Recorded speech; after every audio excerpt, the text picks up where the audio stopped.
to now introduce Chris Gibbs from LINAK. Chris manages the desk line business segment with LINAK, working together with colleagues across Australia and the Pacific. He's based at the latest factory location for LINAK in Thailand. Prior to that, LINAK APAC. Chris was based in the United States for just over 10 years, where he worked with furniture makers and designers on product developments that evolved obviously over time as the office changed. Tonight, his presentation will focus on some of the latest trends in the industry, and we'll be sharing some inspiring designs where movement is incorporated in interesting ways to help reshape the future of the workplace. So over to you, Chris.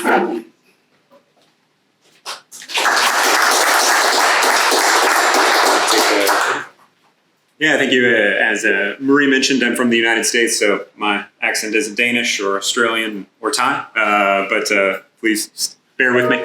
Wanted to talk a little bit today just about what the workplace has evolved to. I think we've all seen through COVID the transition to work from home, and that's really changed things. You see lower traffic rates in cities, and you see much more online meetings, as Kate said. So basically, as an industry for office furniture, one of the things that people are really focused on is what do people need from the workspace? What is it that will invite people to come back? And then also, once they're there, how can they be most productive? What's needed from different people within the office? So when we look at some of the workplace trends and research, we find that younger generations really want to be in the office because that's where they can get mentorship from older generations. We find that people with kids, that's actually where they want to focus, because if you're working from home with young children, that can also be really, really challenging. And so as we think about what the office should be in the future, we have to realize that the solutions that are needed really need to meet many different types of things. For many years, the office was the default. Every day you get up, you go to the office, and that's what it is. I think within the design community, we really need to think about the opportunities that we have to have intentional design. What do spaces need to be to have the most productive employees, and what's going to make employees feel the most comfortable and get the most done when they're in the workplace? Here's a couple designs that people are probably really familiar with. I think towards the end of the 2010s, you started to see much more loose furniture, lounge seating, soft seating in the workplace. That's something that has been, I would say, coming through for many years. But in this, in some of these examples, with Danish design and with our focus on working with the design community, these are a couple examples of how movement had been incorporated. When we think about cities and space usage and the kind of Class A buildings and high rents, one thing that could be beneficial is multifunctionality. So how do you bring movement to a space? So you can see on the left, this is a design that we worked with designers in Germany on, basically where you take our product and incorporate something that transforms the space into a seated area or something that kind of tucks away. On the right is a privacy couch, where we do have more soft seating, but sometimes the seating is not necessarily conducive to a private conversation. So to have the idea to be able to raise the screens or the sides of the couch, that was an idea from one of the designers that we've worked with in Denmark. So really, the typical office workstation, I think, is one that everybody's quite familiar with.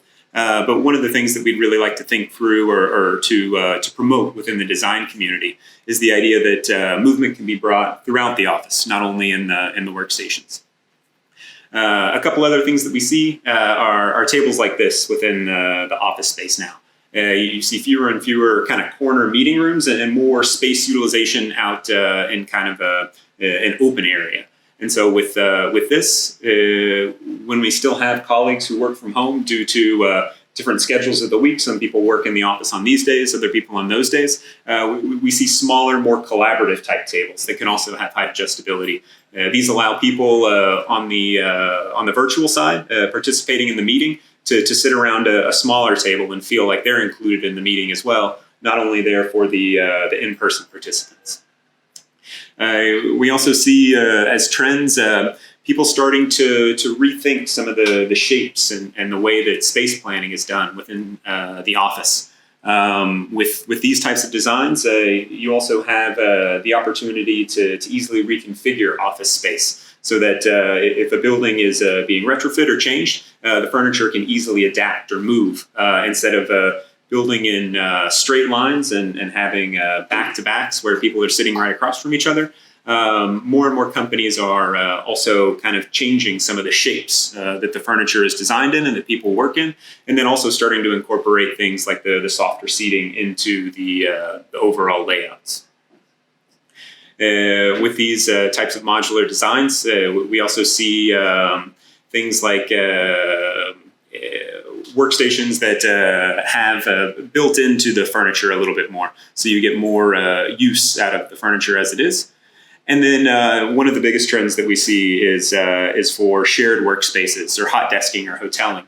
So this is something that is been a trend for many years, but now that we have space where certain people work on certain days of the week and not everybody has a dedicated workstation, we start to see more things like lockers show up in the offices, so that when you come to the office, you have a place to set your bag and maybe your jacket, and then you find a workstation or you find a collaborative space that's needed.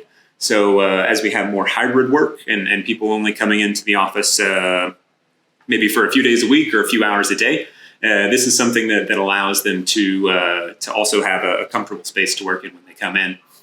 And as those trends also become more prominent, our products have started to integrate more and more sensor technology. So like you have foot traffic maps, as you can see where you move throughout the city.